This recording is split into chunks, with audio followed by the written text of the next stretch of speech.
And we are live with episode 3404 of the Survival Podcast. And today we're going to talk about one of my favorite things in the world, biltong. And I'm going to have Anton on in just a minute. We're going to talk about his company that makes biltong. We're going to talk a lot, though, just about making biltong. I'll tell you right now, like my history with biltong goes all the way back to pre-Survival Podcast. Reading a book by Peter Hathaway Capstick, and there was one little thing about it in the end. He talked about living as a professional hunter in Africa and eating it and making it back here in the States because it was actually something you could make anywhere. And it was probably another week, and I had strips of meat hanging in my office and fell in love with it. And so when I first met Anton online, and he's like, "Yeah, I've got biltong," I'm like, "Yeah, well, let's talk," right? Like you know that old movie Jerry Maguire, or whatever. You had me at hello, you had me at biltong. So we'll have Anton on in just a moment. Before we do, let's go ahead and say a quick word for our sponsor. Sponsor today, number one, is Start9 with Embassy Servers. Do you know that there's no such thing as the cloud? The cloud is a myth. I use the cloud. I store my data in the cloud. I have my email in the cloud. I have my images and my pictures in the cloud. No, you have all that stuff on somebody else's computer, which means they can monitor it, they can censor it, they can delete it, they can block your access to it. It can be a security breach risk because hackers don't hack into your computer. You're not worth it unless you're like a bank or something. Hackers like to hack into databases where they get hundreds or thousands or millions of people's information all at once. That's where the return ratio is worth doing. When you set up a Start9 Embassy server, you can set up military level encryption for all your data, but still access it from anywhere in the world, including doing so over Tor, where you have even more privacy and protection. You can also set up private end-to-end encrypted messaging where you can communicate with people and know who you're really communicating with. We run into problems all the time with scam artists and imitators on things like Telegram and WhatsApp and what have you as well. You wouldn't have that problem if people could even get into the Messenger app unless you invited them and let them in. So check this out today. And if you're thinking, this sounds like, Jack is speaking nerd again. People say that all the time. Like, I am not really this massive technical source of knowledge. If you can use a smartphone and install apps on a smartphone, you can use a Start9 Embassy server. Next up, and this just, these two work really well together, and it's why I'm happy to have them both as sponsors and why I kind of paired them up on sponsorship day. Above phone, everything you do on your phone is being tracked by your carrier, your device provider, and your app maker. I hear all this stuff right now. They're talking politically about things like TikTok, and we need to ban TikTok or whatever. You need to do? You need to ban selling people's information and collecting it and providing it to third parties. TikTok doesn't need to be a Chinese app to gather all your information. If the Chinese want your information, they can just buy it from one of 1,000 companies that broker that information, and it all goes through the carriers, the device manufacturers, and the apps. And it's because the device manufacturers and the app stores allow the app manufacturers to harvest and resell the data. You see how it all works. What if you could make that all go away and take back your tech? You could do that with Above Phone. And remember, they do $75 off any of their phones if you are an MSB member as well. So check them out today. It really is easy. If you can, again, run a smartphone, you can use Above Phone, or you can use an Embassy, or you can use both. With that, let's bring our special guest on. Anton van Vuuren is Vuuren. Yes, sir. I got it right. Close enough, man. That's I close got enough. it right. Yeah. I only have so much sympathy for people's last name. With a last name like Spirko, 6 letters, you'd be surprised at the butchering that comes. But I always do my best, man. Hey, I'm glad to have you with us today. We're going to talk about biltong and making biltong. Can we go back before that, though?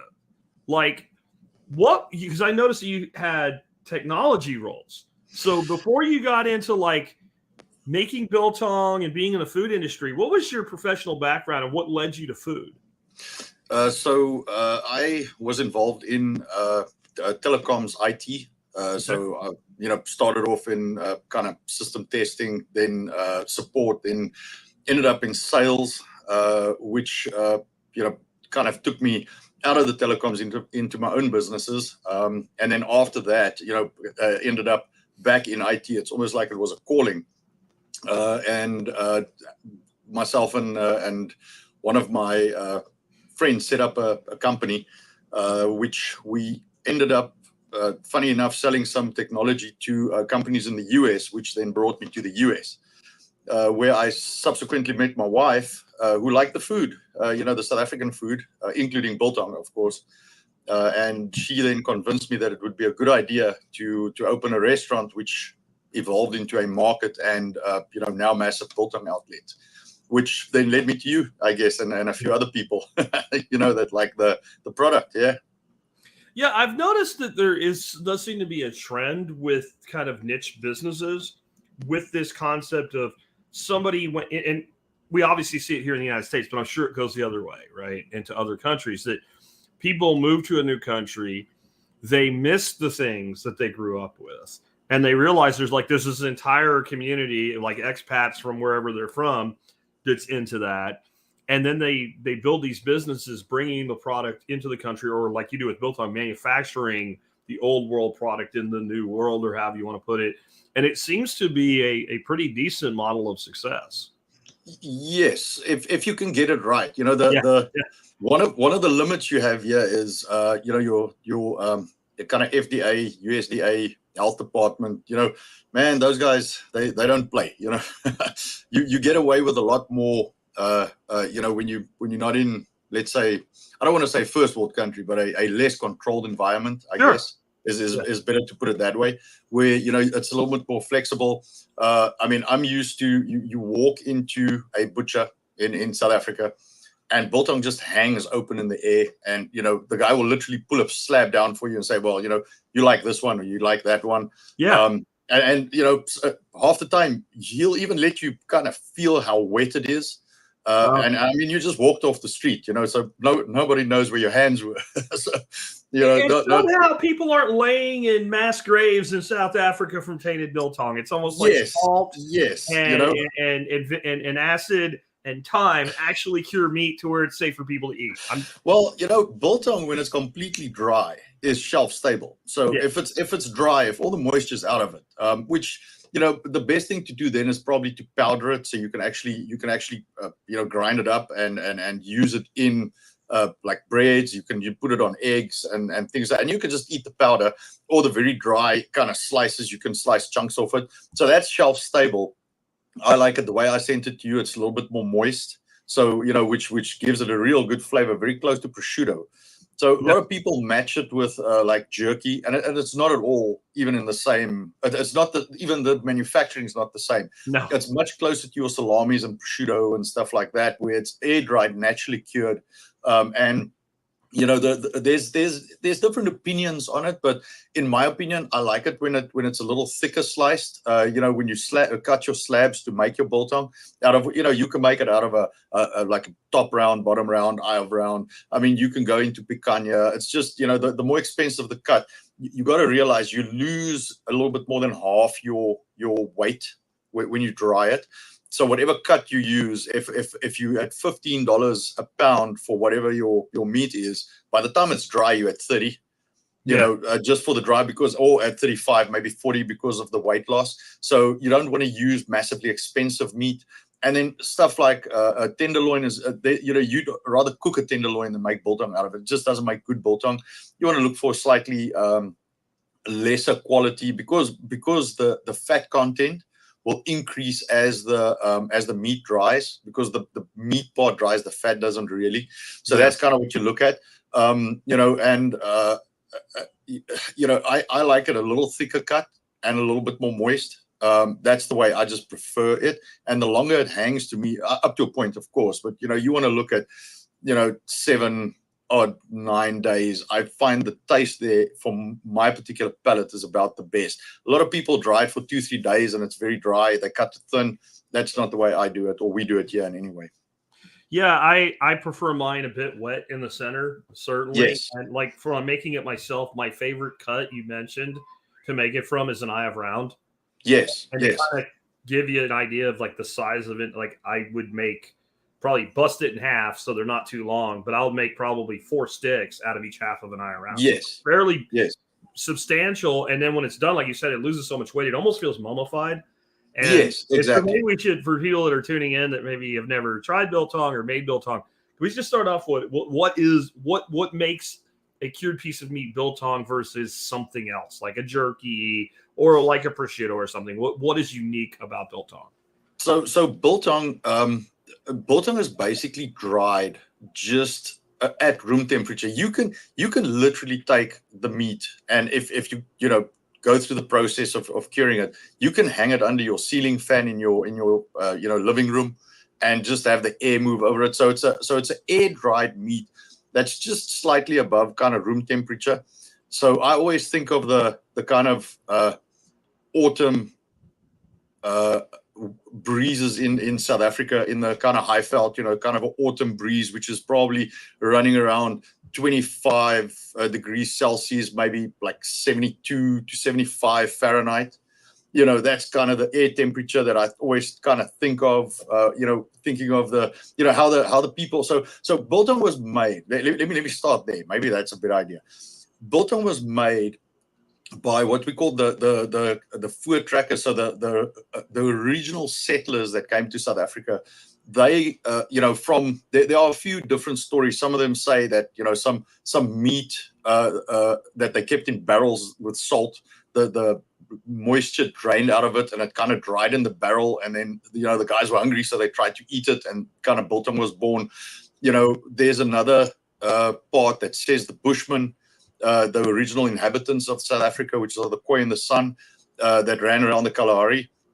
So they are nomads, and they hunted the deer, the kudu, and all the antelope that runs around the Kalahari. So they used to track behind these guys, and then they used to hunt them. And when they do get a kill, they kind of cook what they can, and then they had to cure the rest. And something that the Kalahari had quite a lot of is salt. So they could use salt to cure the meat, and then hang it under the trees, and dry it. So they've actually got food to take with them that's doesn't require refrigeration, because 400 years ago, no fridges. Yeah. So you had to find some way of getting your meat, your protein, in an edible form that can travel. And I saw pictures of the biltong hanging under the ox wagons and just kind of swinging in the breeze while the ox wagon kind of travels down the road. That would actually work pretty good, because you're moving air across it. Yeah, right? exactly. That's the only thing you need to do is keep air moving over it. It doesn't even have to be warm. It just has to be moving, so you can get the moisture off the meat. Yeah. And that's the biggest criteria. So you can even have it in a slightly cooled environment, and as long as the air keeps moving over it, the meat will cure. Yeah, I've made it right in my office. I've hung it straight behind where I'm at, and a little box fan on the door over here, and then the dogs come in the office, and yes, and sit and watch. Yeah, they're protecting it, right? The meat, exactly. Some of the mythology there. One of the stories I've heard is that it also could go back to the original settlers, specifically the Boers, would put pieces of meat under the saddle on a horse. Yes, it sounds kind of gross, but like the salt from the horse's sweat would impregnate the meat and naturally preserve it, and then kind of being on that saddle would actually lend to tenderness.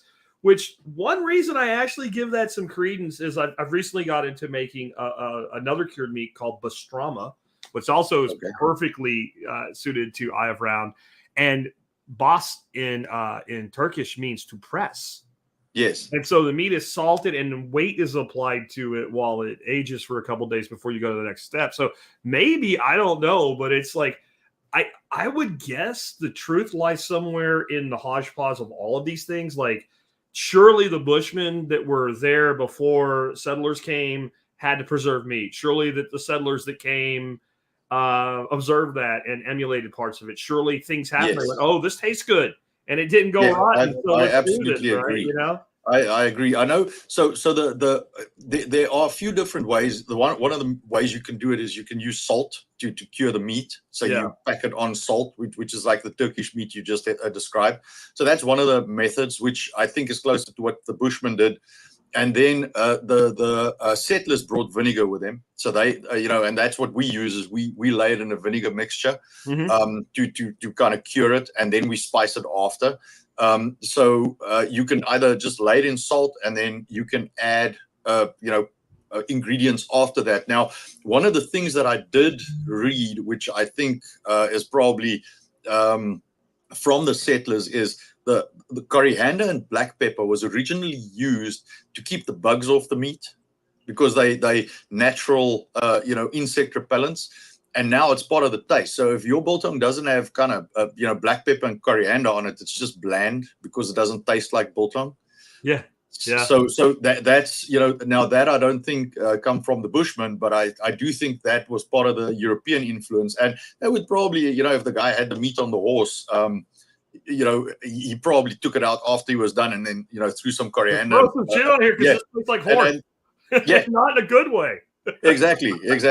So I'm sure they like you say, it's in between all of that somewhere. But I mean, the way we make it today is we pretty much lay it in a vinegar mixture, and then we take it out afterwards, kind of pat it dry, so it's just kind of damp, and then we spice it, and then we hang it. So you let it lay. So the longer it lays in the spices, the more it'll absorb salt. So you got to get your timing right. And then if your timing is in to where it suits your taste, then you hang it up and you dry it. And I mean, there are so many little boxes you can build, but you can pretty much hang it open with a small box fan on it, and it'll dry. Yeah, I'll tell you, like the first batches, and it's still primarily the way I make it is like those two things going together. And mine all came from that little 3 pages in that book by Capstick. I think it was Death of the Long Grass. And he said this was the traditional original version, which I'm sure there's debate about that even in South Africa. Oh, yeah. But it was basically like you dredged it in apple cider vinegar, and then you salted it. Yes. And let it sit overnight in the fridge. And then you applied black pepper, coriander. Yes. That was for him. That was it. And I know you use those things and you hang it, you let it dry. We've got, so we do something similar. I mean, I recommend normally, you can do an apple cider. So it just, apple cider is quite acidic. So you gotta watch that your meat doesn't get too acidic for you in taste. So, we've also, we're very big on Worcestershire sauce. Yep. So I recommend either apple cider or a mixture of, because Worcestershire, a lot of people don't know this, but it's about 70 or 80% vinegar anyway. Yeah. It's just got some other bits and pieces in it to make it, take kind of the edge off. So you can just lay it in Worcestershire if you want. But I recommend laying it in Worcestershire or Worcestershire vinegar mixture for approximately 6 to 8 hours. So, and about halfway through, just turn it around. So you get yourself like a what are those? These now I don't remember the name. Just these like a Rubbermaid. Like a bus tub. Yeah, just like a tub, with a lid. That's what I use. And cover it about 2/3, so you don't have to cover all the meat, but cover it about 2/3, and then about halfway through, say 3 to 4 hours, just flip the meat around and keep it in the fridge. And then after that, you take it out, you pat dry it, and then you can apply your spices, which, you can buy spices. I recommend always just read what's on the labels of the spices, because there are a lot of commercially available spices, man, that's got some real bad stuff in it. So you just want to watch, there's all kinds of, like soy and all kinds of stuff in there, which you want to try and avoid. Bulk, whole spices. So like coriander, you buy it as seeds when you need it. If you want exactly. It ground, throw it in a coffee grinder and grind as much as you exactly. need. That's and you can. I mean, it's real simple. It's a coriander. The basics are coriander, salt, and pepper. Yep. That's your basics. Yeah. If you want some flavor, you can throw some paprika in there. It is recommended. A lot of people don't know this, but sugar goes back to like the Roman era for preservatives. For higher humidity areas, you can use a little bit of baking soda just to help with mold control, and some sugar to also, it helps with mold control for it removes mold by osmosis, so it just removes the water from the product. So a little bit of sugar. What we use is we use honey granules in ours, which has got some sugar in, because what the sugar does is it keeps it granular, because honey will start clumping together. So It's got a little bit of sugar in the granules, but we have a product called honey granules, which we stock, and we use that in our biltong spice. You get your ratios the way you like it. You apply it. And I mean, you can use the same tub you lay it in.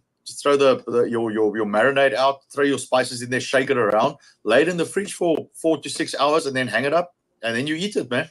It's a couple of days, and you just slice right into it.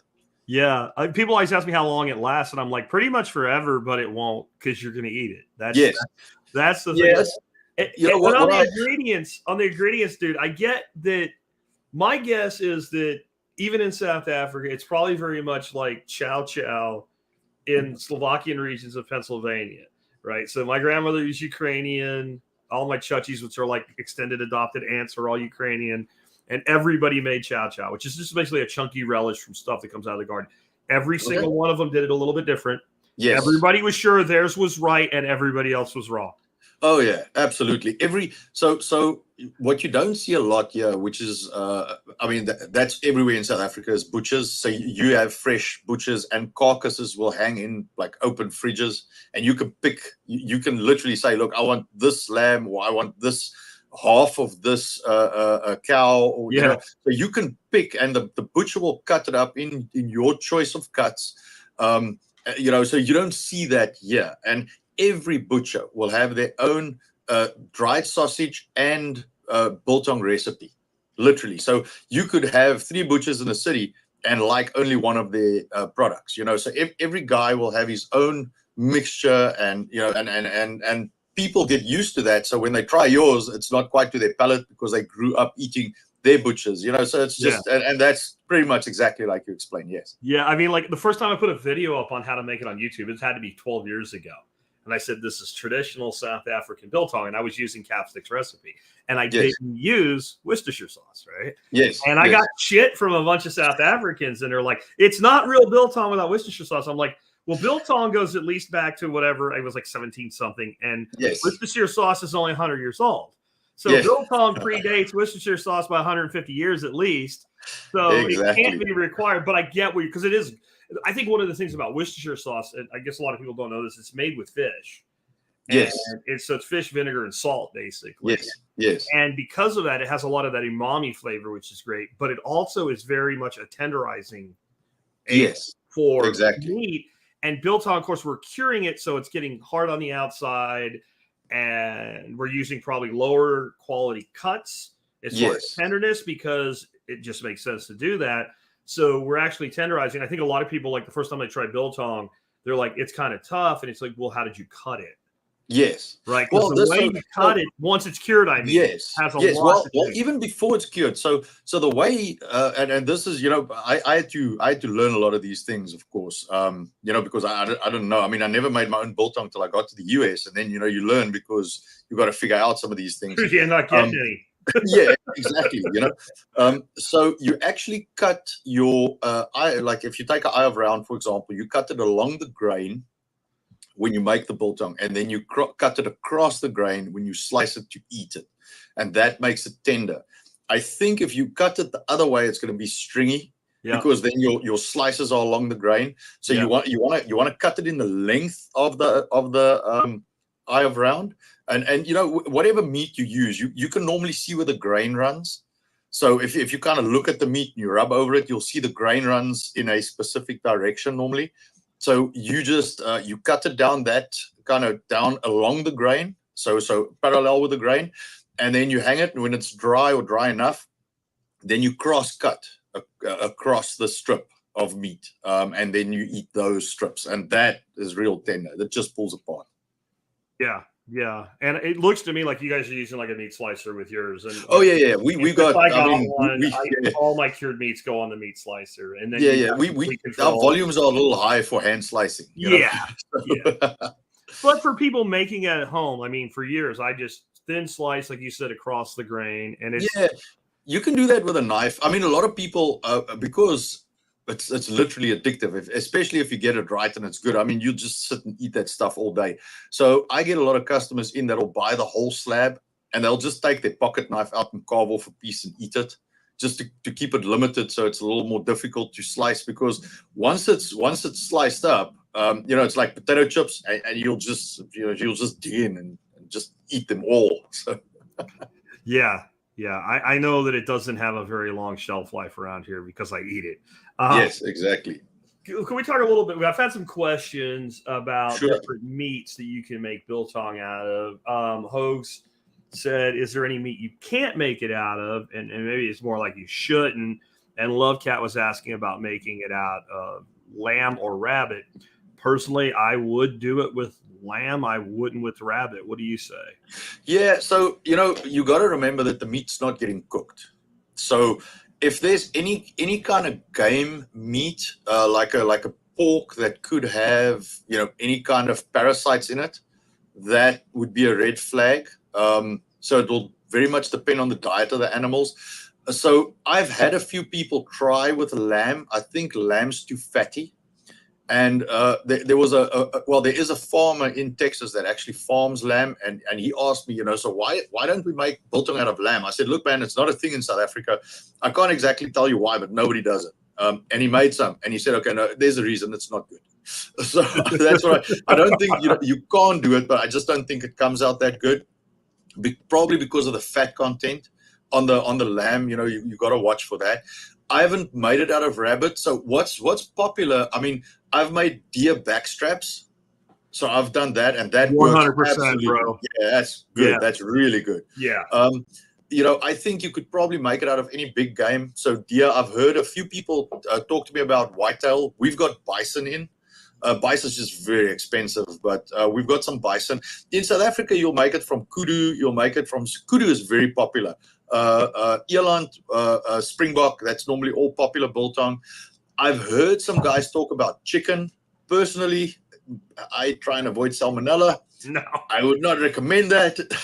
No, there's a way around like the pork and the chicken thing, and no, I'm not doing it. But if you needed to, like there is chicken jerky, that's a thing, and what they do is they freeze it below 5 degrees Fahrenheit for more than 30 days. Okay. And at that point, you've killed everything that you would have to worry about.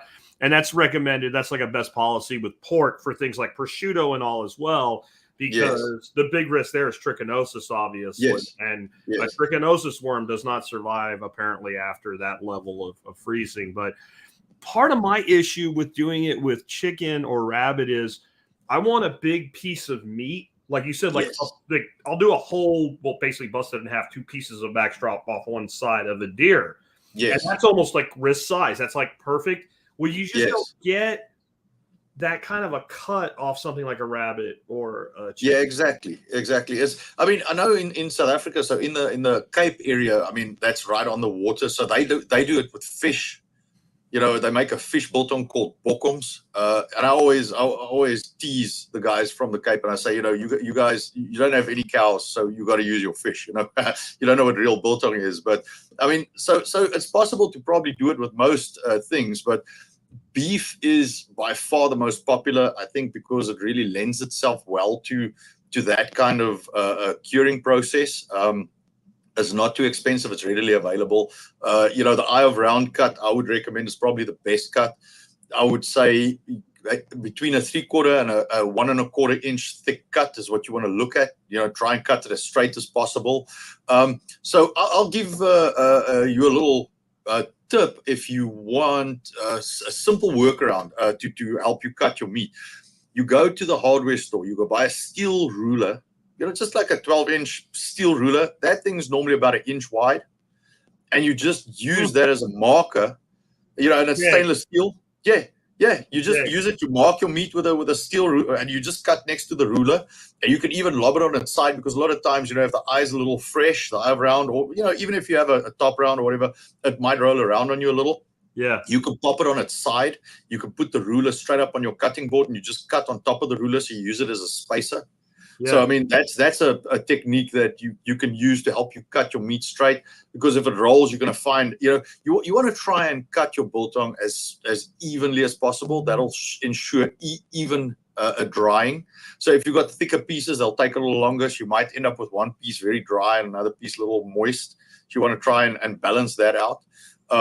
But except for that, I mean, the rest is real simple. And then it's a question of, the only thing that I can advise people also is don't overspice your meat, because I've seen some biltong, man, and you can hardly see the meat. It's like, it looks like it's caked on with the spices, and you kind of waste your spices, because the biltong will absorb to a certain point, and then when you cut it, it all falls off anyway. Yeah.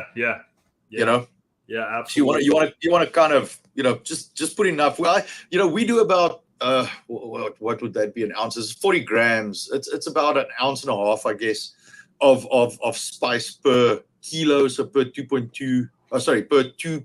Just say 2 pounds. So about 40 grams. So an ounce and a half of spice per about 2 pounds of meat. You don't have to have too much, and then it lays a little, and then it's done. You hang it and then you dry it. Yeah. So real quick, just before we move on, somebody asked about bear. No bear. No bear meat. So the highest risk you have of getting trichinosis in North America is bear meat.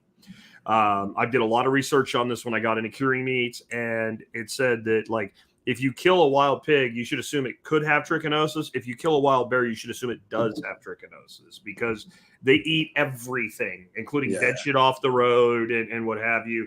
And the other problem with the bear meat specifically is they have a different species of the trichinosis worm than commonly is in pork, and it's harder to kill. So bear meat should never be eaten raw, ever. And like, there's very few cases of trichinosis in the United States. It's literally overblown the threat of it at this point because of modern practices. However, most of the cases that do occur tend to come from people eating undercooked bear.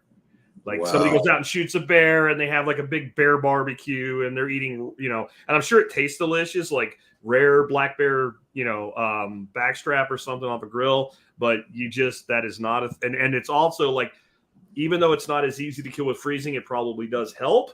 But these people are taking fresh meat that's never been frozen and like, the biggest trichinosis outbreak in the last 20 years was in California. And it was like a group of folks that got together and like had a bear fiesta, and almost everybody ended up infected. So no bear. I think you'd agree with this. If you wouldn't eat it raw, don't make biltong out of it. Yes, I would agree with that. That's a good, especially if you want to try this first time. I mean, you don't want to go, get all adventurous and get yourself sick. That is not advisable. Stick to the basics. I mean, beef is good. I would do, but there's a lot of deer options. I think I haven't tried whitetail, but that's apparently better than normal deer. So I would recommend maybe something like that. But I mean, I know there are some people that don't eat beef. I would try and stick to beef, especially as a beginning. So you get yourself a little educated on it, and then start experimenting. Yeah, I mean, you can get eye of round at Sam's Club or Costco for around $3 a pound, and you can go make all the biltong you want with that. That's a great starting place, and it's absolutely fat, because the fat, people have debates about whether the fat tastes good or not, but when you have a lot of fat in meat, it's more challenging. And eye of round, you have a fat cap, but you don't have a lot of intramuscular. Well, the eye of round is quite a lean cut. It's supposed to be around a 90-10 split fat meat. So 90% meat, 10% fat. And then you got the cap on top. If you look around, I haven't been in Costco for a while, but in Sam's, you can normally get a trimmed eye of round. It's more expensive because they trim it. But that's a real good start, because they'll shave some of the fat off. And it'll be leaner. So and that's all the kind of weird bits are cut off it. So it's smaller, so it's easier to handle as well. It's normally, I guess, 8-9 inches in length. So it's not a full eye of round. You can take that. It's probably it's about halfway. So the two tips are cut off. It's more kind of roast looking. So it's much easier to work with. You can pretty much halve that and then quarter each of the halves, and that should be good. And you can just take it and make 4 pieces of biltong out of it. Agreed. Great way to go. So let's talk a little bit about drying biltong. Like I said, I've done it right open air in my office with a fan. My only concern, I did it once in the garage and flies got into it. And so like, my only real concern is protecting it from insects. But I see people with biltong boxes and light bulbs and all kinds of things. What say you on all that? So the light bulb in the boxes are normally to help dissipate the moisture, so the humidity. So it's not really to heat it. That's just kind of a side effect. of it, and the heating does help a little bit to dry it quicker. But you can put 160 to 100 watt light bulb inside the box. Obviously, you got to make sure your biltong doesn't hang over it, because if it drips onto the light bulb, it'll pop. You can get food safe light bulbs, so they got a little film, like a film over them, so if it'll still pop, but it won't explode. Okay. And you can get them, probably Amazon, or I'm not sure. So here's one of the challenges you got with light bulbs right now is your normal 60 to 100 watt traditional glass light bulbs are not available anymore. Yeah. Just readily available. Everything's going LED, and so you got to look for something that generates heat. Otherwise, you're just wasting your time. Otherwise, what you're doing is you're putting a nice light on your biltong. You're not doing anything else. So you want to get one of the old kind of heat generating light bulbs, and then you can get food safe ones. So that's what you want to look at, is getting one of the food safe ones, just to make sure if some moisture falls on it, it's not going to explode and shoot your biltong full of glass. So that way, and then you can pretty much take a tote with a lid that's I don't know, about 12 to 15 inches high, maybe about 20 inches wide and 25, 30 inches long. So something you would put your Christmas decorations in. You drill a bunch of holes on the one side. I'm a big fan of putting a filter on the side. So I try and put some kind of filter on the side. You stick a PC fan or two on the other side, just little, 4 or 5 inch, 120 volt fan that you can plug straight into the wall. And then you can go buy like dowel rods, from Home Depot, and you just drill holes across the top, and you just stick the dowel rods through the box, and off you go. You put a little pan or some paper at the bottom. You can buy some butcher paper. You just stick it in the bottom so it catches the drippings, and off you go. There you got a biltong box, man. It's simple as that. And I'm back to, as long as air moves and you keep insects off it, it's going to be okay. Yes. Yeah. So what if you want to just try this and not do a lot of effort, what I recommend is get a little rack that can stand in your kitchen. You get a little box fan. You just plug it in your kitchen socket. Just put it on and just erect a little stand, and you just hook the biltong. Literally with almost like a paperclip hook. That's what I do. Just need a little wire hook that you could just put on this, just hook into the meat. It can hang. You just hang it on your counter, and you just let the fan blow over it. And 3 days, you check how if it's still squishy, you leave it another day, and then you just slice through it and you eat it. You don't have to do much effort to make this. If you're gonna make it for, let's say, longer term consumption, then look into getting a box. We're actually looking into importing some, just so people can come buy them from us. Yeah. But most people just make them because they're so easy. But you can literally take a little, I almost want to say like a clothes dryer, something like that, but on small scale, just a little stand that will stand up on your counter. That's 10, 12 inches high. Yeah. You just hook it on that, even like a little shelf, like a little bookshelf, wire shelf, just a small one. Yep. That's maybe like 10 by 12 inches or 8 by 12. That just so you can lift it off the ground. You don't want the meat to touch, and you don't want the meat to lay on the ground. Yeah. As long as it's open in the air, it won't mold. Just to give you my super low tech method, I have an eye hook in that wall and an eye hook in that wall, and I have a clothesline with a bunch of knots tied in it. Yeah. And I take a paper clip, like you said, and you open it up so it makes like an S hook. Yeah. Poke a hole in each piece, and that the knot keeps them from sliding together. Yeah. Yeah. That's it. And the only thing I do if I'm going to do that without putting something around it is I wait for the time of the year where we don't have flies. Yes, that's the big thing. That's why you would want to put it in a box. Just to keep the insects off it. So if you hang it in a room, I've got a friend of mine. He once or twice a year he empties out his spare bedroom closet.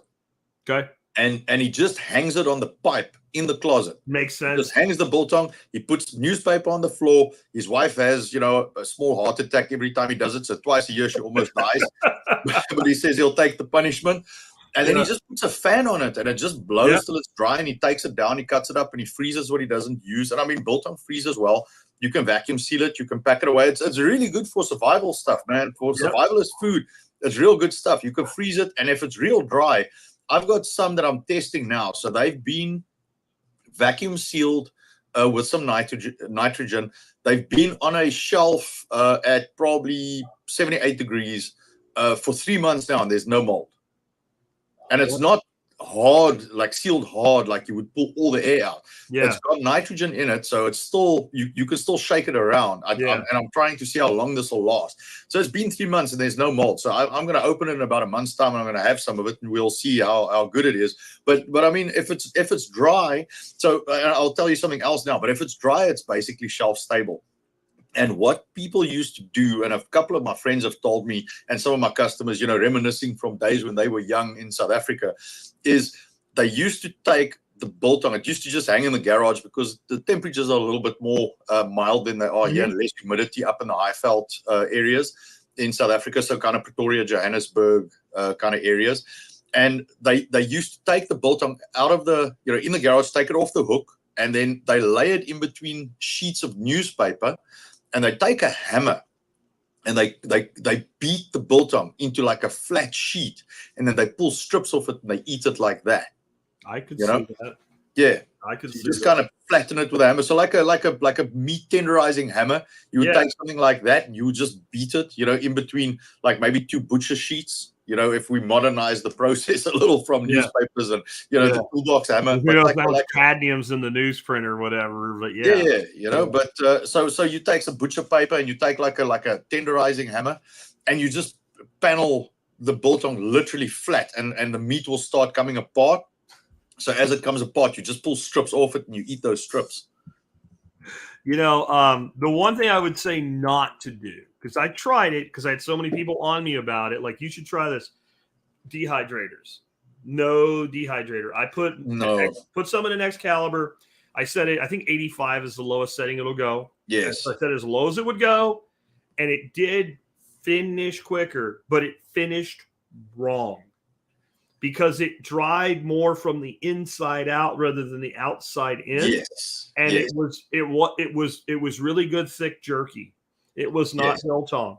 It was biltong flavored beef jerky is what it was. Yes, that's and the thing is, there are quite a few people that sell biltong, and I'll put that in, quotes, and it's dehydrated. It's not cured. It's not air dried, and all our products are air dried here.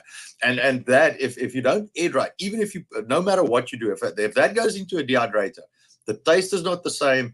It's just not biltong. It's not the same thing. And I agree with you there 100%.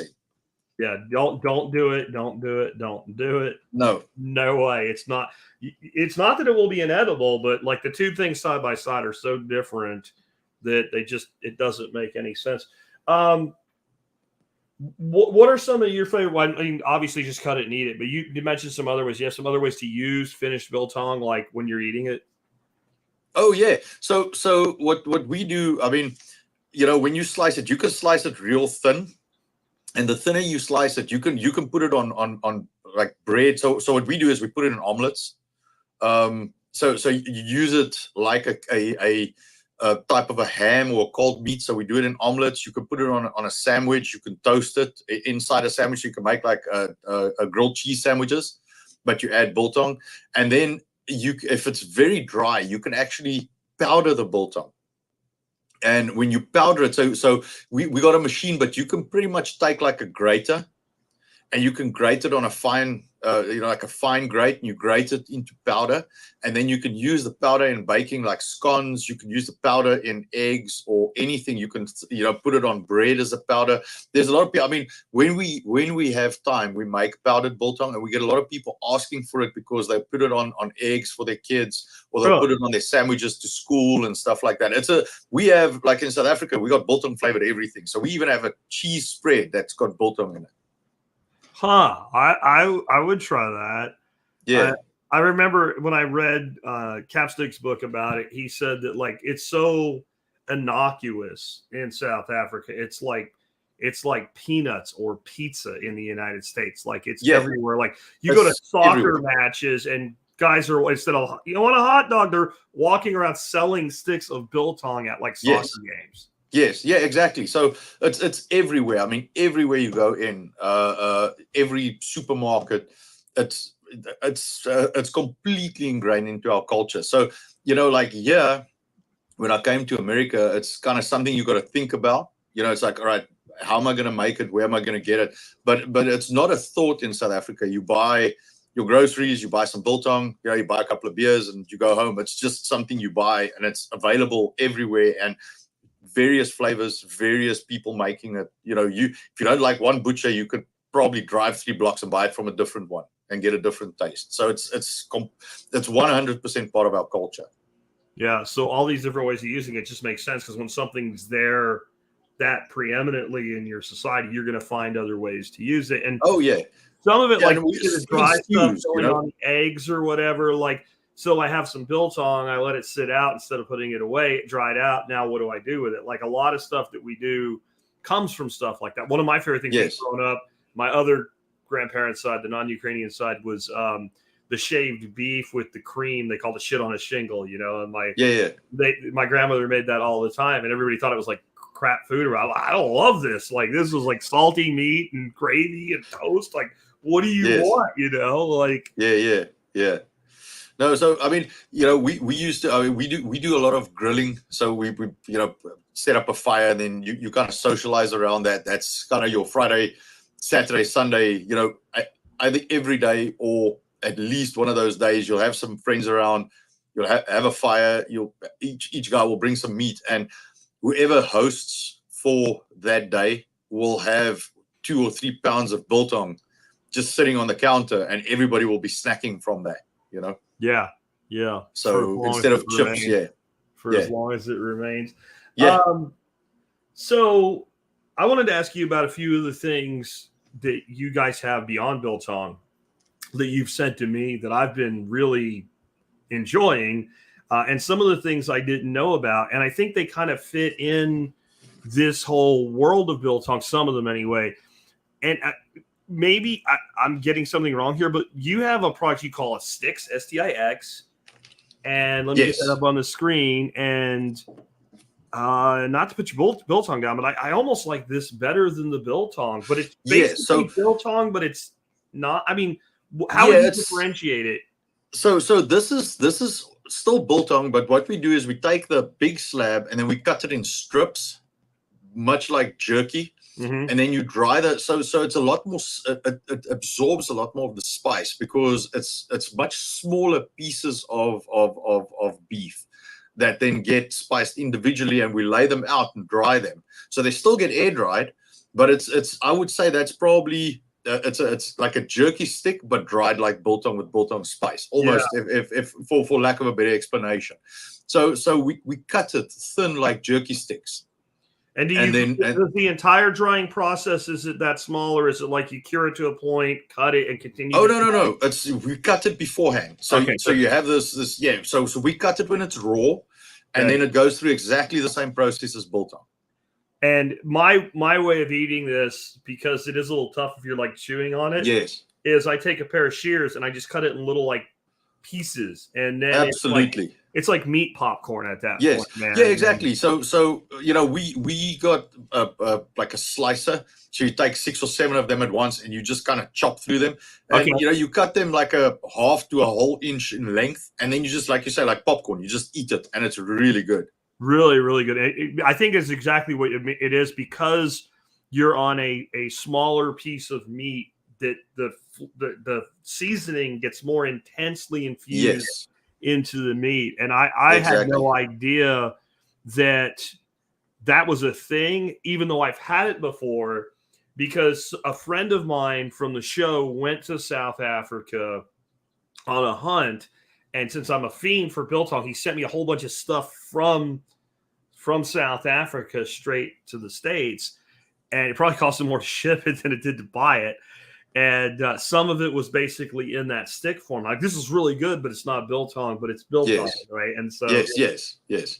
So we just call it sticks. Some of the places call them bites. So you'll get like chili bites or biltong bites. We just call them sticks because the bites are normally slightly smaller, kind of more crumbly bits. We actually cut proper sticks out of them. So we just changed ours because it's more representative of what we make. Okay, now tell us about this, because this blew my mind. I had never heard of this before. I'm thinking it's pronounced duors. Droëwors, yeah. So droëwors is basically dried sausage. Yeah.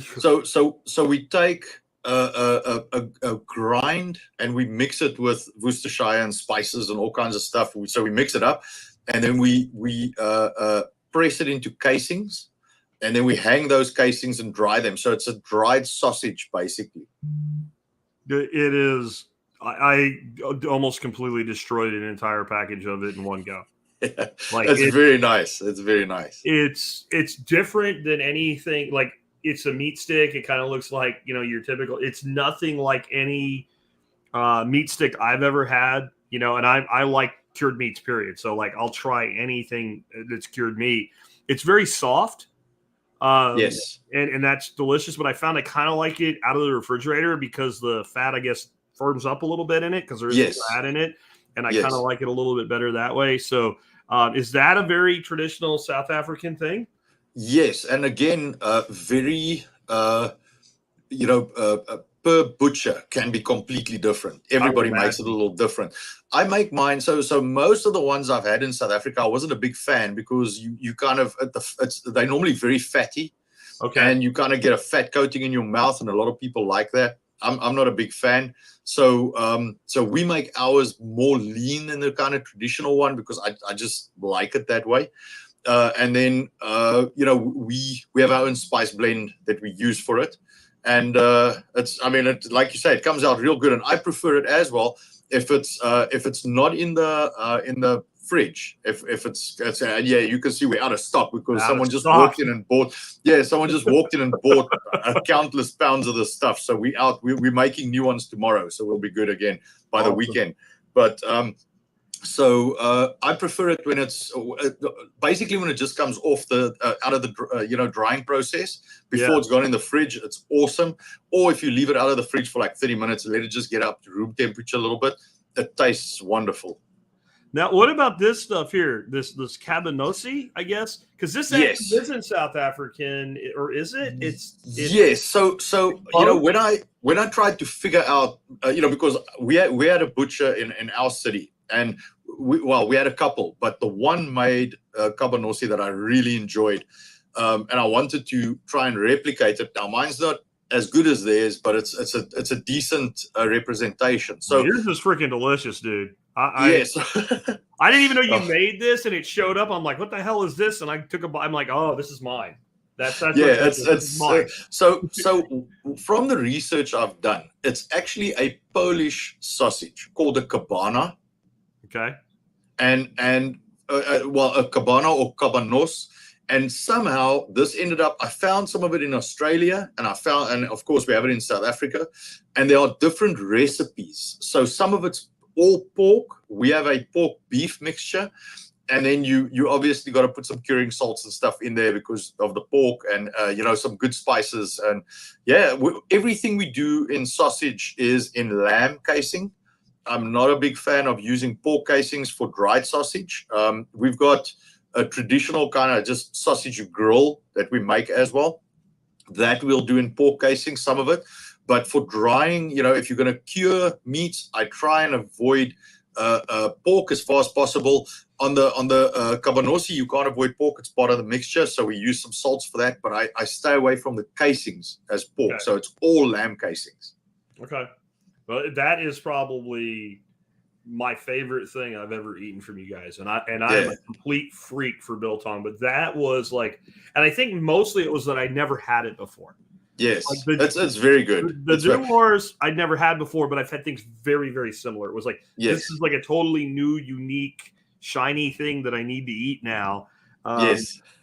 I do want to talk to you a little bit about the business aspect of things, because I think it's very cool that you've taken something you're obviously passionate for because you grew up with it and you've translated it into a business. But in reading your stuff, my understanding is kind of you had more of like a restaurant type location, and then COVID's hit, and then you get everybody's locked down. Even where you're not locked down, people are afraid to go out, and people had to adapt. and beginning to manufacture and ship biltong was an adaptation to that? Yes. So like I said, when I came to the US, I met my wife, and she really liked the food. So she probably laid into me for about 2 years that we need to open something making the food. And Okay. I gave in. I said, all right, well, let's try this. So we opened a little restaurant. It was like 1,500 square feet with a kitchen and everything. Just to if you're going to experiment, you don't want to do this on a large scale. And if it doesn't work, you in so much debt you can never recover. So we try to keep it small, and because there's going to be a lot of experimentation, because the food's different. You're going to have a lot of hits and a lot of misses, and we wanted to have enough scope to experiment and not spend $10,000 a month in rent and overhead to try and see where this goes. Well, we just we opened in 2019 in August. We opened in June, and then our official launch was the 1st of August 2019. And we just kind of got off our feet, started finding a direction. Of course, COVID came. Mm-hmm. So, where I'm from, there's no assistance. If you're in trouble, you kind of got to figure it out. Yeah. So I told her, well, look, what we're going to do, our hours used to be, so we used to be open for breakfast and lunch. So we used to be 6:30 to about, I think, 3:30 or something in the afternoon. So I told her, okay, the first thing we do is we expand our hours. So we go from 6:30 to like 6:30 at night. So we stretch the hours because we don't have dine in. So we got to try and see where we're going to get our income from.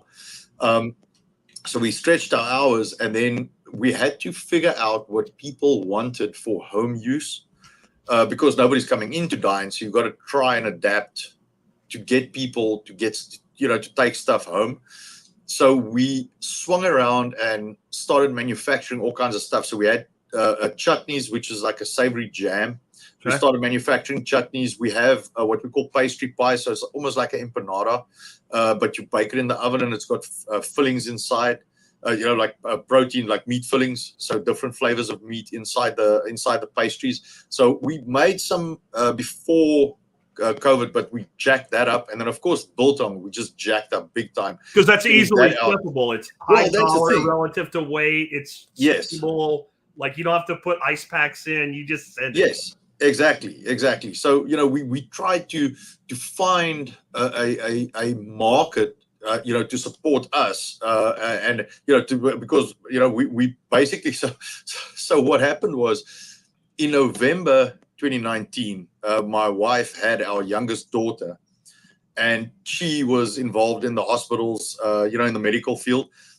So in March, we decided to pull her out, and we're just going to focus on the business, because the business got to a point where we should be able to sustain the two of us. And then in April, COVID. So then, we had no additional income. Let's put it that way. We didn't have income from outside, so we had to make a plan, to sustain ourselves. And then this is where all right, we're going to manufacture, and we're going to get biltong, and we're going to do a bunch of stuff. So we just kept making plans on how to get food and things in people's hands, and as much as possible for home cooking. And about halfway through, probably 2020, probably by about October 2020, we decided that we should focus on building a market and expanding as much as possible on the biltong. And that's what we did, and we've been building that ever since. So we opened our entire grocery market in 2021. I think August, September 2021. And now we've shut down, subsequently, the restaurant's gone. That doesn't exist anymore, because everything else has grown so much that it's just outpaced. So the restaurant's a storeroom for all the stock we got. And half of it we use for biltong curing. And we've just changed our entire business model, completely. Yeah. Well, you do what works in business. And I think what you found is a niche that, really works for you guys, and it makes sense. Yes. And part of why I think it works is because you've come into a place that in the last 10 years has gotten a lot of awareness. Like, people are aware of biltong now, kind of like if you go 30 years back and you ask somebody what a mead was, they had no idea. Now everybody knows what mead is. And unfortunately, commercial meads have made people think meads suck, because commercial meads are overly sweet and overly priced, and they're basically grape wine with honey added, which is not a mead. And I think Biltong has something similar going on. There's a lot of kind of lightly cured jerky being sold as biltong that doesn't seem to be traditionally made properly, and it's also stupid expensive. Like a third of an ounce is like $10. So somebody goes out and spends $10 and they get this little tiny bit and they're like, okay, it was jerky, I'll just go back to eating Jack Links or something like that. Yes, exactly. Or like, I looked up Duors on Amazon while we were chatting, and like the net price is like $70 a pound. Yes. Wow. It's just ridiculous. Now they're not selling a pound at that price, but they're selling like 2 ounces, and you do the math, and it's $70 a pound. And like, so you come in, you reasonably priced, not cheap because it's high quality product, traditional method, and high availability and high variety. So like, there's not a lot of other places, because like, you actually hit me up in one of my live streams in the chat. That's right. Like, we make Biltong, like, you'll send me some, and I'm like, we'll see. I mean, it literally is what I said to myself when you said, I'm like, we'll see. Because I've had so much of it, I'll just rather make my own. Yes. That's why I was willing to work with you right from the beginning. As soon as I got my hands on it, I'm like, okay, you make the real shit. Yeah. I remember the email that came in, and you were like, wow. Wow, you make real Biltong, right? Like, I'm sure you were like, well, what the hell did you think I'd make? It's called Anton's Land of Biltong. Well, I didn't know what I would get, because I've had so much that, again, is like under-dried jerky. That's how I would describe it. Or I've had some that's pretty good, but the price is dumb. Like, it's just stupid, and there's no large quantity you can buy. It's, you're buying little, like, literally 0.33 ounce packages. Yes. Like that's the problem with a lot of it. I lick off my fingers when I'm done, right? That's not eating biltong. No, exactly. That's the problem is, a lot of it's either not really biltong, or it's just stupid expensive. I mean, if you do the calculations, you're going to $48, $50, $60, $70. I mean, we sell bison for $60 a pound. Our landed cost before we've even touched the bison is somewhere in the 25 or something, for the raw product. Cure it. Before we cure it, I mean, these guys are selling biltong, or what they call biltong, at kind of those prices. It's crazy, so. But they're using the cheapest eye of round they can get their hands on, or something, or like bottom round or something. And I had a talk with someone. Someone contacted me because we're growing, so we get a lot of people contacting us for various things, and this guy was looking at maybe working with us for some equipment supply, etc. And he got on to me about the quality of our meat, and he's like, "Why are you using such high quality meat? People won't know." And I'm like, "No. Of course you got to use good quality meat. There's a lot, we can go a lot cheaper, but I think it reflects on the end product. So people are using not good quality meat, and they're charging a real premium for it, which I think is a shame. I think you don't have to buy the best meat, but you can buy decent quality, and you can make a good product, and you can be priced well, and supply people something unique at a good price. I think it's all doable. It means you have to work a little harder because your margins aren't as good, but you know what? Everybody can have a little bit of it. Yeah. And what I like about what you do too is you let people choose. So you want just plain old traditional Angus? Okay, you can have that. You want Wagyu? Well, you can have that. You want bison? You can have that, right? So like, people choose how much they want to spend based on what they want to buy, which is how I buy everything. Like, I like red wines, but not every bottle of red wine that I crack open is like, a $100 bottle of wine. That's very rare, but sometimes I do, right? Yes. But generally you're looking at like a $12, $15, $18 bottle of wine when we have a bottle of wine. Yes. And I think that you can look at gourmet food the same way. Like, I'm going to buy the majority of this, but maybe I'm going to have people over and do something kind of cool, and I'm going to serve bison, right? Like, exactly. But guys, you got to try the freaking dry sausages, both of them. I'm telling you. On the bison and the Japanese Wagyu, so those we do per slab. So the price is listed. We've actually got the whole slab, and then you can pick if you want it sliced or if you want it a whole, and we can ship it to you a whole. Or we can ship it to you sliced, and we'll slice it up and package it before it leaves. So we pretty much, the orders we get in, as we get them in, we freshly slice and pack the biltong. So there's no product sitting on the shelf here waiting for people to order it.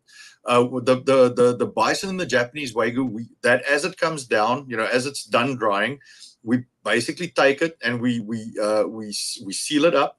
and then we list it. So it's in the store. You can actually walk in and buy it, and we put it online. And then you'll see some of them, at the top showed out of stock. And as it goes out of stock, we take that, and whatever the requirement was of the customer, we'll slice it up for you and package it. And it's normally same day or next day. So if it's early enough, we'll package it today and it ships today, or we'll package it late this afternoon and it ships tomorrow. So it's literally a day from being shipped, it gets sliced and packaged. So it's real fresh stuff. And I should point out to people as well, in case they don't know, if you're an MSB member and you want to order from Anton's website and just the Biltong site, because he has the other site we'll talk about in a second, where he's got all kinds of cool stuff. But on the Biltong site, I think it's 10%, but there's a discount. Yes. There's a 10% discount. Yeah. Okay, and on the Biltong site, if you go over $46, it's free shipping anyway. Okay. That's so cool. You get your 10% plus free shipping. So it's like a double bonus. That's awesome. And you should buy more, because trust me, if you buy a little bit, you're going to wish you would have bought more when it's gone, and it will be gone. I can tell you flat out, it will be gone. You've mentioned that you kind of moved over to almost all that you're doing now is on the store, the web store, and the Biltong side. And that was it just like an organic growth, or did you find specific marketing channels that worked really well for you? How did you grow your niche business? So originally it was organic because we had an existing customer base. So what we did originally, we had a lot of people come for the food because the food was unique. But then what we did was they would come in for a meal, and we would give them Biltong as samples. So we were joking, because when you make food from scratch like we did, so we made everything in our restaurant was made from scratch by myself and maybe one guy in the back. And all we did was kind of, I made Biltong, and then we made food for the restaurant. And we used to use the restaurant as the marketing tool for business. So you come for a meal and then you get Biltong, and the money was in the Biltong, not in the food. So our restaurant was literally used for marketing for Biltong. And then as we started getting groceries in, we actually changed the entrance. So you would walk through the grocery store, through all the groceries into the restaurant in the back. Okay. So that way people can see all the groceries, and then they come, they'll have a meal and come back, and then they'll buy some candy, and they'll buy some, stuff to take home, and they'll buy some Biltong. So but then, that got to a point where the restaurant was now starting to lag behind. So it became, I was actually joking with my wife, and I said, it feels like the restaurant's the canteen at Sam's. So you go buy, stuff at Sam's Club. So you go buy groceries, and you just go have a drink and a sandwich in the canteen. So that's what it started happening. The percentage of business in the restaurant got so low that it started becoming a hindrance, which is why we closed it, because we have to divert our attention to where to what pays the bills, basically. So we use the restaurant as the marketing, and then once we got the store to a point where it was big enough, we started using some social media, like I contacted you. We have a few channels that we kind of work on to get our word out. Anybody who wants to start a business, traditional media is dead. Great. Just forget about it. Don't waste your money on magazines. Don't waste your money on newspapers. They don't work. Not if you've got something unique, forget about it. If it's a mainstream thing, maybe it's fine. But for us, we spent thousands of dollars on magazines and all kinds of ads, man. And that, we had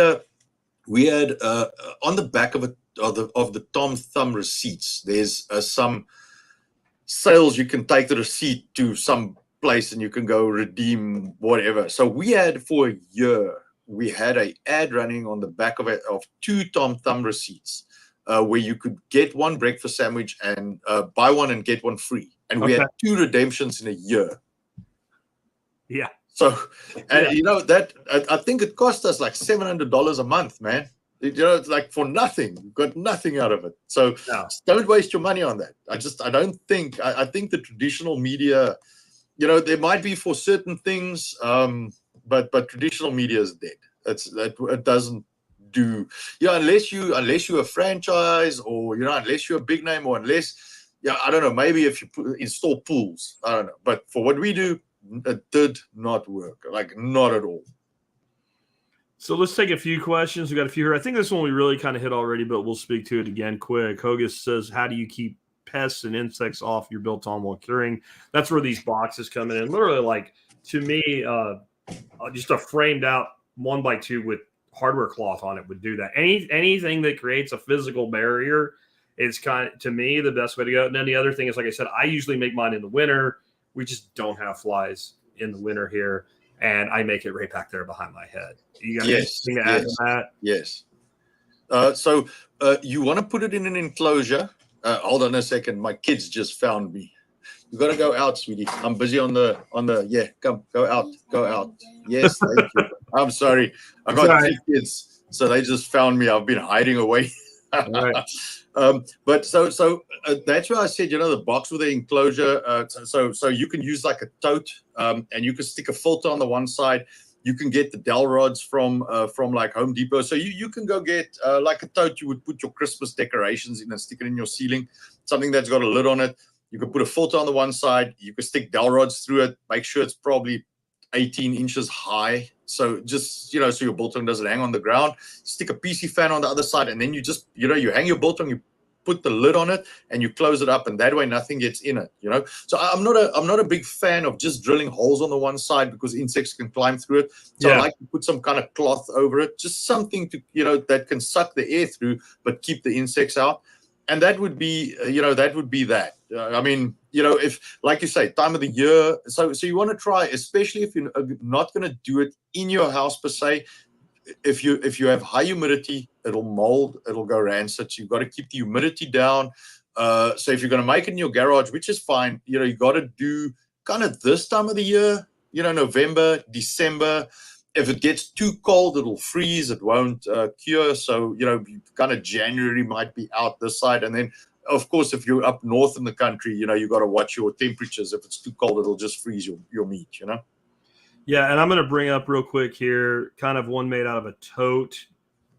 So people can kind of see, this guy made his with metal rods, but like you said, it could be any rods just for people. Yeah, so there's an example. That's it.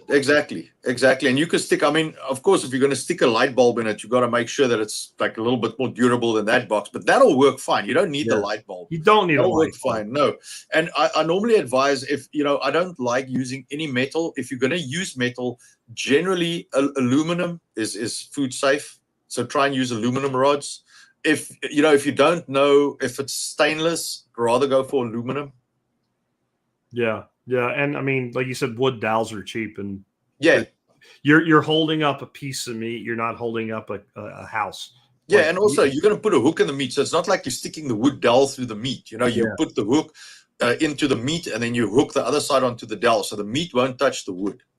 Yeah, and another thing I've used for hanging, other than just the paper clips, is I've also taken the removable zip ties, and you poke a hole through the meat, and then you can. Oh yeah, that'll work. They come off like I have like 1,000 uses for those things. Yeah, I bought a bunch of just like an S hook. Yeah. So I bought stainless steel S hooks because I use them all the time.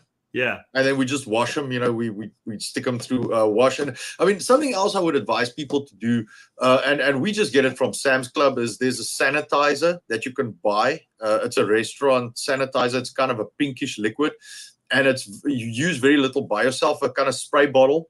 And then all you do is when you make the biltong, just spray, or any cured meat for that matter, just spray your knife and your cutting board, and just spray it with some sanitizer, spray your hands. That way you kill any of the bacteria, and then you just work, and your hooks, spray them down with from the spray bottle. I'm gonna speak under correction here, but I think it's like an ounce of the sanitizer to like a pound. I mean, I don't know fluid ounces, but it's like, I think it's like 10 or 15 milliliters. So it's say a half an ounce to about 750 ml water. So it's like a pound of water to like a half an ounce of sanitizer type thing if you put it on a scale. And then you just mix it in a spray bottle, man. You spray it on your hands, you spray it on your hooks and stuff, and it'll, if there's anything that might cause a problem, that'll just take care of it. You can spray it on your wood dells and then just hang everything up, spray your box on the inside so there's nothing running around there. Yep. And that's it, man. And then just remember, if you work clean, you're good. Salt and acid on the meat, so we're exactly. It's very hard to make to make a mess of it, man. Yeah, hanging it out in the bush, and what Capstick always said is that it was traditionally made in the dry season. That was that was the way that they environmentally did it. Yes. Anyway, K-Bonk has a question on salt types: high mineral content, basic salt. Would it matter? Like, do you put any thought into the salt you use? So we just use a basic like coarse kosher salt. So like Morton's coarse kosher salt. We've got a spice company that supply us. So because we obviously use bulk, so I've given my recipe to a spice company. They mix it for me in bulk and send it back to me. I got you. Yeah, it's pre-made because it's just to try and make the bulk we make and still make spices as well. So I've given it to them. They ship it to me in like 100-pound boxes. But the salt I use inside of it is a coarse, like a flaky sea salt. Okay. The salt type doesn't really matter. I don't think too much. I like to use the flaky sea salt, like the kosher Morton kosher flaky salt. Yeah, it just works nicely for me. What I would recommend is if you do find a salt you like.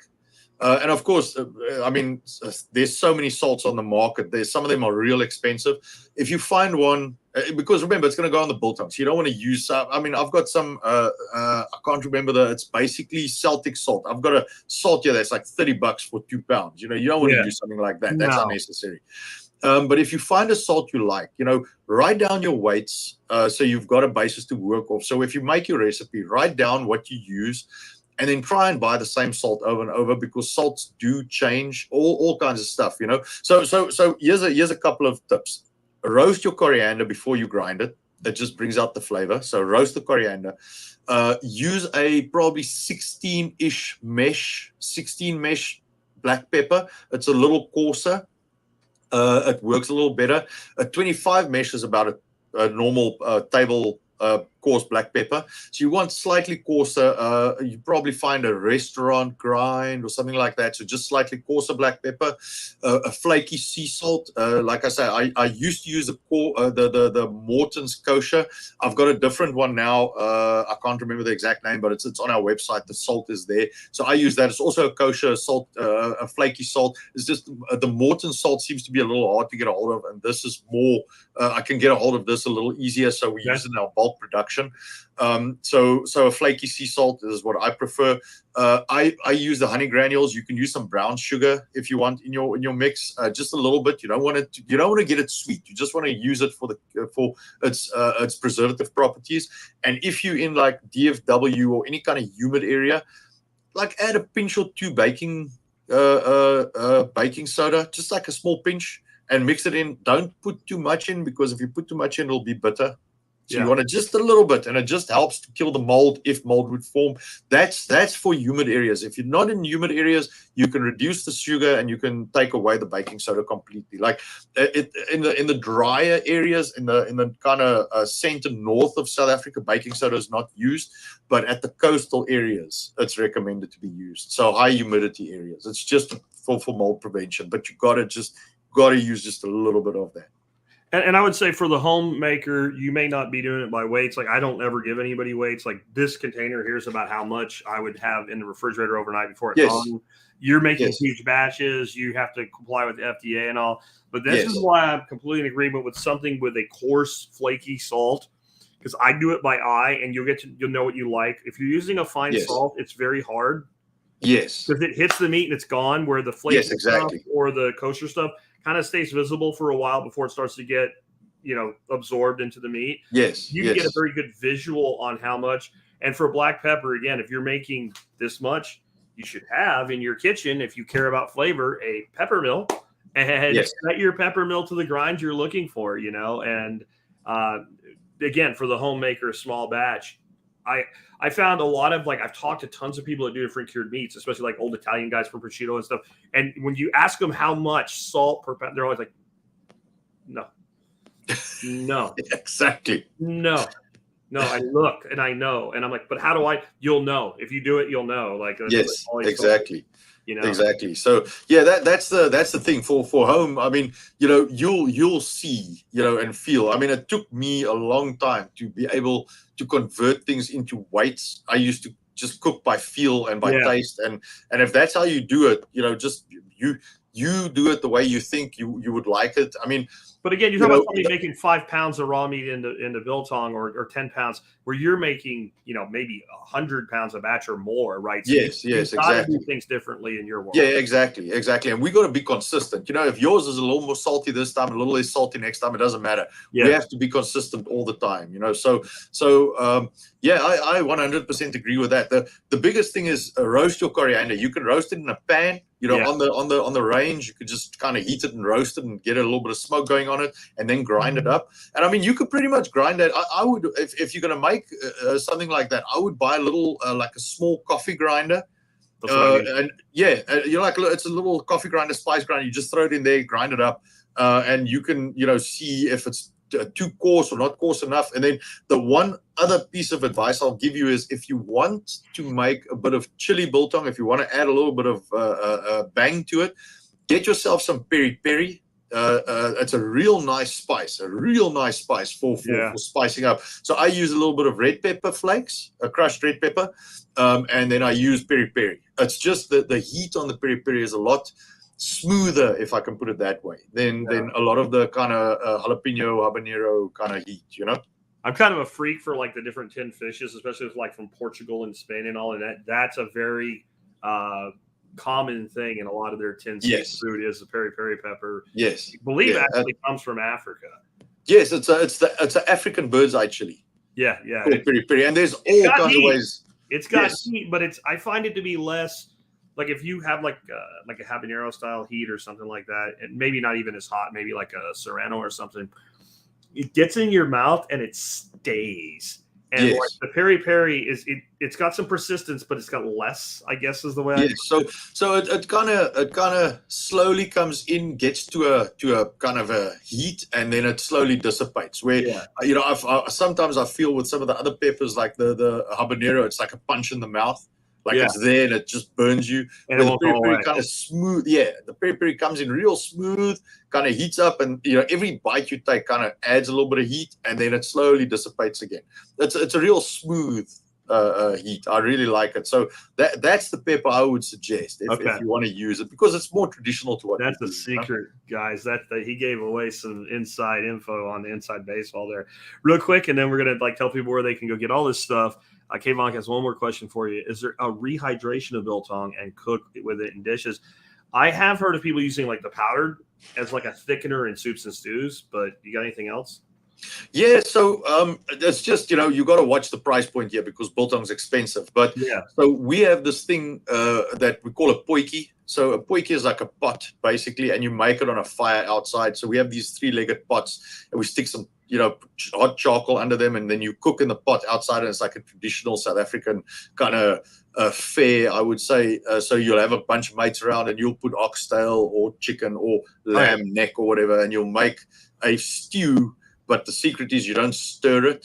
So you kind of pack it in layers of cooking time. So your kind of carrots and onions go at the bottom, then your meat, and then you start putting your vegetables and stuff on top, so your potatoes, etc., etc. Right. But you never stir it until the end, and then you dish it up. So people make that kind of stew. They use biltong for that. Oh, okay. Yeah. So I would have a hard time putting my biltong into a stew. Agreed. I've never done that, because I just eat it. I eat it while I cook a oxtail. It's like you mentioned earlier, like you wouldn't turn a fillet into biltong, and I probably wouldn't turn biltong into soup, because it's the pieces, the little scraps and all. That's where most of the soups came from. Yes. It's probably pretty good. And then can you tell people about, you have 2 websites that they can check out, right? Yes. So the first one, so the all biltong website is landofbiltong.com. So yeah, so this website's all biltong. We've got spices on there, but it's basically biltong and spices and 1 or 2 South African treats and a little bit of merch, etc.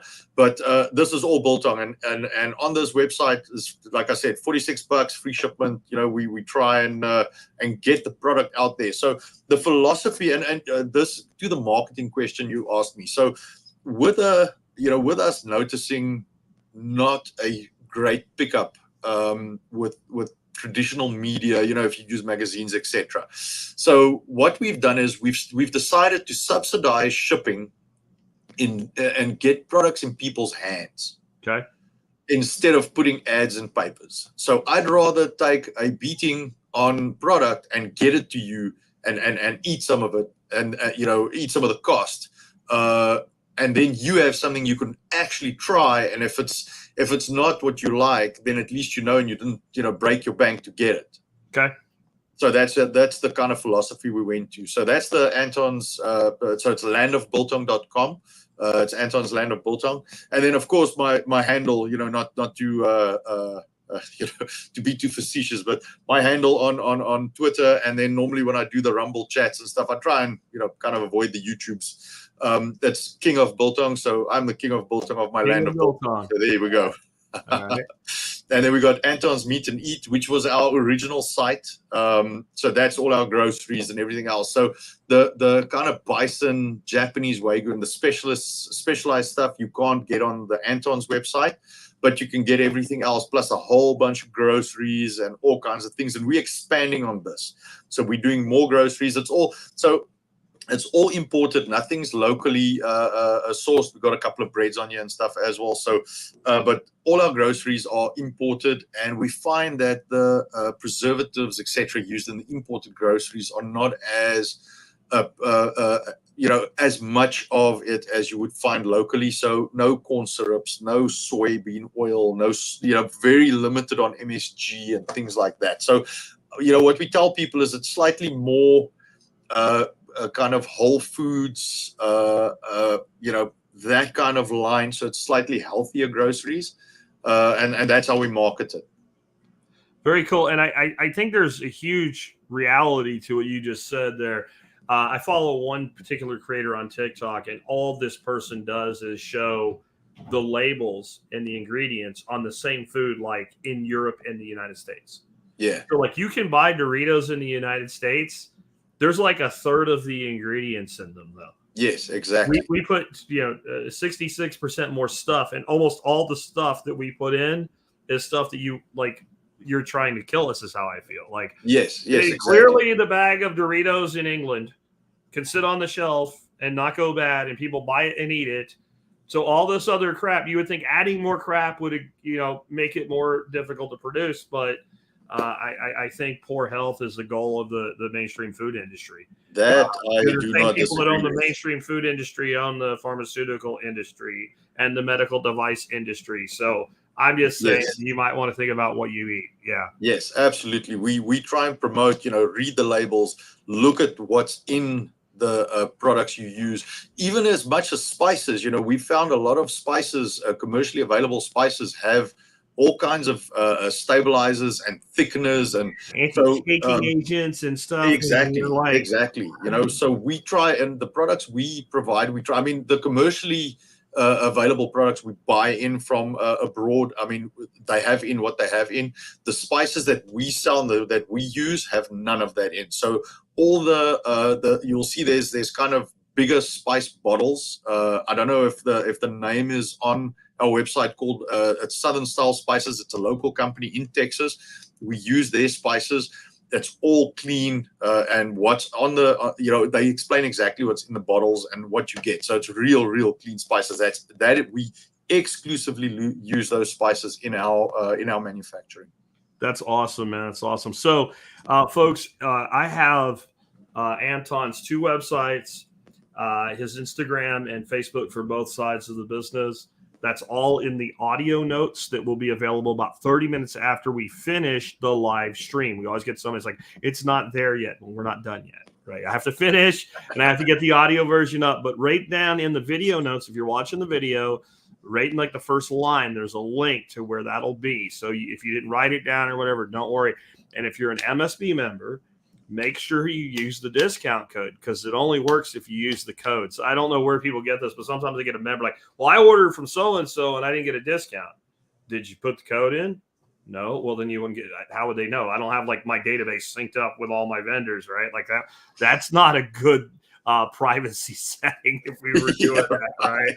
So you got to log in to the MSB, go to the section called benefits, look for Anton's Land of Biltong, and the code is right in there. And if you don't have an MSB membership, you don't get a code. That's how it works. Like that's how we do this. That's how we pay the bills around here. So yeah, just on that, I just want to Biltong, you know, your MSB membership, you can knock a lot of the cost out just with Biltong. That's a pretty good discount. Sorry, I just wanted to add in there, the original wording I gave you a couple of months ago still says 12.5. The discount is 10 because meat prices have gone up. I owe you some new wording. So just for the people that'll probably give me a hard time, you know, the discount is only 10 right now. Let me fix that. I'm going to do that right now. He might be listening right now. I'm just going to set that there, and I'm just going to put 10%, and I'll finish the email to Tom to change it as soon as we're done. Anyway, Anton, this is great. I really appreciate you being with us today. I think people learned a lot. I think if you want to try making biltong, by all means, go do it. I would also say, you know, give Anton's product a shot. Put an order in, get some. Hey, you know, Thanksgiving, Christmas, family gatherings, what a cool thing. And I would say, like, I didn't realize that you could order individual specific weight slabs of some of the more expensive stuff. Oh, yeah. I think that's really cool. And I think it makes a lot of sense to have it pre-sliced if you don't own a meat slicer or something. But for something that's like a holiday party or a group coming over, slicing it for people as you serve it is kind of cool too. So you might want to think about doing that.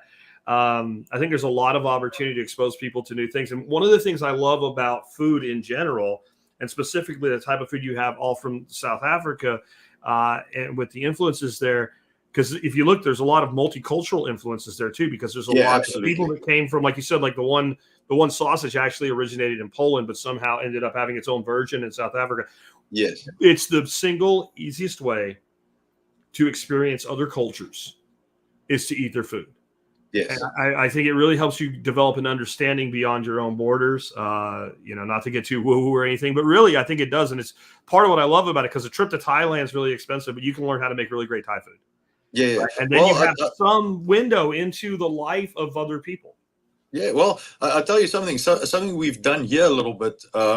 If you want to upgrade your charcuterie boards, instead of, you know, you just put the biltong on instead of you know, whatever other kind of shop, you know, store-bought manufactured dried meats. Yeah, you know, we've got that's proper better fresh than the freaking garbage salami that comes in exactly. So packaged crap, right? And we get a lot of people that come in for that, and they'll buy, you know, a quarter pound or half a pound of 2 or 3 different ones. So they'll get some Wagyu, they'll get some Angus, you know, and then they'll take that and put that on their boards, and that'll be your meat.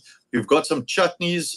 So I'm not sure if people are familiar, but a chutney is basically like a savory jam. So it's like a jam or preserves, but it's got normally mustard and some let's say garlic and onions, and so it's like a jam, but it's savory, and you use it as a condiment with sausage and stuff like that. So they'll buy a little bit of chutney, put that with some biltong, and then, you know, have the normal other stuff, the cheeses and that. So that's just an idea of, and that's a big upgrade on that charcuterie board. That is an upgrade, and that made me think of something else I've done with a lot. I do boards. I have a board addiction. I have way too many boards, and I like to do the boards up. Like, even if it's just me and my wife, I like to make them look nice. Yes. And one of the things I've done with really good sausages, like your Duors, or Costco makes a product called a Little Langyanger, and they're like a great deal, and they're lacto fermented and all. You would think that little stick wouldn't make a good thing on a charcuterie board. Slice it on a bias, so that it has, so you know you're getting this long, thin, right? And then a little bit of like a whole seed mustard with that. Yes, I mean, exactly. But your chutney, I like the chutney going with it. I didn't even think of that. That would be cool. So, dude, now I'm hungry. Now I got to go make a board after I'm done editing. Thank you so much for being on. Absolutely. Thank you, man. And thanks for being an MSB partner and for reaching out in an unconventional way. And that's a lesson to people. If you have something really cool, I might say no, but I can't say yes if you don't ask. So follow Anton's example. Thanks, man. I really appreciate you being with us today. All right. Thank you, guys. All right, folks, real quick before we go, let me remind you that you can always help support this show, one, by becoming a member. And if you're going to order some biltong, you're not a member yet, you should probably do it just to get the discount there, because you'll halfway knock out your cost of $50 a year, 18 cents an episode, by being a member. Another thing that you can do, though, and it's totally painless, is just when you're going to shop online, start your online shopping at tspaz.com, T-S-P-A-Z, tspaz.com. My item of the day from Tspaz that I'm bringing around today, I brought it around last week. I'll probably do it a lot more before Christmas. There's a lot of guys in this audience, but there's also like a lot of women in this audience with guys in their lives. And Christmas is coming, and I'm going to tell you, like, dudes like tools. And I had a good friend, J.R. Haley, that was here to help me with my workshop a couple weeks ago, bought me a set of these Knipex Cobra pliers for just as a gift, like no real reason other than just, hey, man, here you go.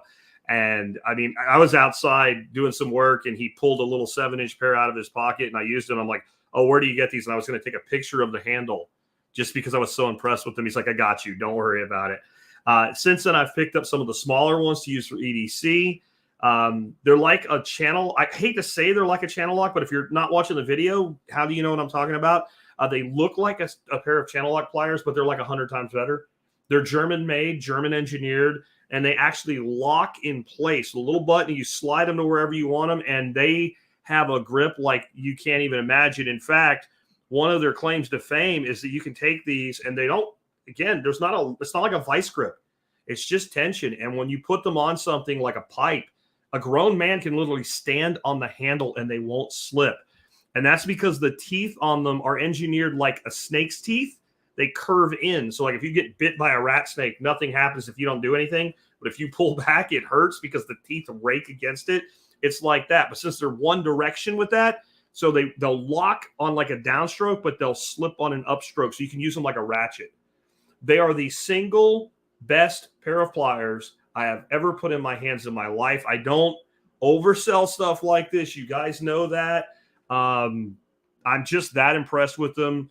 I will never buy another pair of this type of plier from anybody other than Knipex ever again. Great present to yourself or to somebody else if you really like them.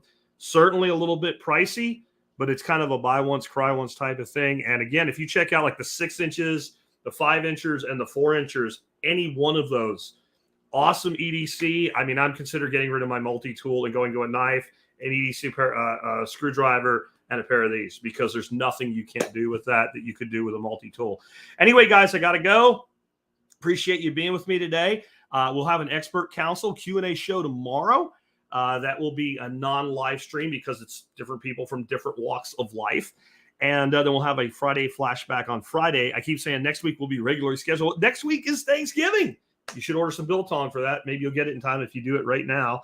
But I'll tell you, I've really started thinking about like what's next week going to be like. So like Monday and Tuesday will be typical days. I don't think I have an interview Wednesday. I think I'm going to run the Keith Snow, how to cook a turkey and how to make Thanksgiving on Wednesday. Or actually on Tuesday. And Wednesday, I'm probably going to run the Thanksgiving special that we've run for 15 years now, because why wouldn't we? So next week will be a short week, but spend it with your family, and then we'll be back to our regularly scheduled programming. Take care, guys. I'll catch you next week.